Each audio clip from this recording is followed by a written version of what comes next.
রাজবাড়ীর গোয়ালন্দে নিজেকে ইমাম মাহাদি দাবি করা নুরুল হক ওরফে নুরা পাগলার মরদেহ তুলে নিয়ে পুড়িয়ে দিয়েছে তৌহিদি জনতা। এর আগে সেখানকার দরবার শরীফ ও বাড়িতে হামলা, ভাঙচুর ও অগ্নিসংযোগ করেন বিক্ষোভধরা। এতে দরবারের ভক্ত, স্থানীয় প্রশাসন, পুলিশ সহ 50 জনের বেশি আহত হয়েছেন। ভাঙচুর করা হয় ইউএনও এবং পুলিশের গাড়ি। এছাড়া রাজশাহীর পবা উপজেলায় আরেকটি মাজারে হামলা হয়েছে। উভয় স্থানেই অতিরিক্ত পুলিশ ও আইন প্রয়োগকারী সংস্থা মোতায়েন করা হয়েছে। প্রতিনিধিদের পাঠানো তথ্য ভিডিওতে ডেস্ক রিপোর্ট।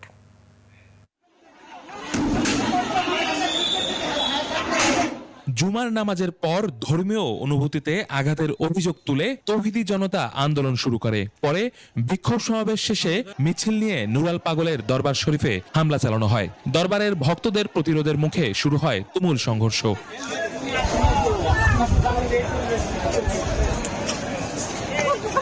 এতে উভয় পক্ষের শতাধিক মানুষ আহত হয়। এক পর্যায়ে নুরাল পাগলের মরদেহ কবর থেকে তুলে ঢাকা খুলনা মহাসড়কে এনে আগুন দিয়ে দেয় বিক্ষুব্ধরা। ভাঙচুর করা হয় পুলিশের গাড়ি।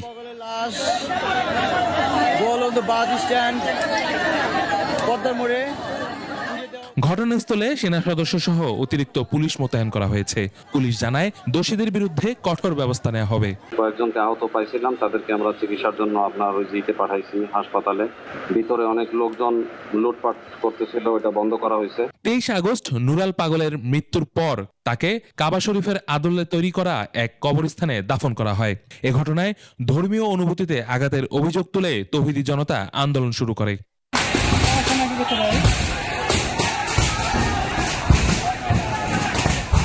এদিকে রাজশাহীর পবা উপজেলায় বড়গাছি ইউনিয়নের পানিশাইল চন্দ্রপুকুর গ্রামে আজিজ ভান্ডারীর খানকা শরীফেও হামলার ঘটনা ঘটে। জুম্মা নামাজের পর কয়েকশো মুসল্লি হামলা চালায়। ওসি থাকার পরেও এসে এটা ভাঙিয়ে দিয়েছে। তাহলে যিনারা থাকার পরেও ভাঙিয়ে দিলেন, আমি এই আবেদনের কাজ দেব। পরিস্থিতি নিয়ন্ত্রণে আনতে অতিরিক্ত পুলিশ মোতায়েন রয়েছে।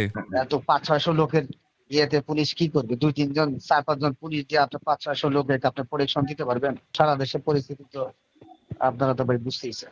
সমাজকে নষ্ট করা হচ্ছে, অন্যায় অত্যাচারের আখড়া হয়ে গেছে। ইউসুফ হাসান নাইম, 21 টেলিভিশন।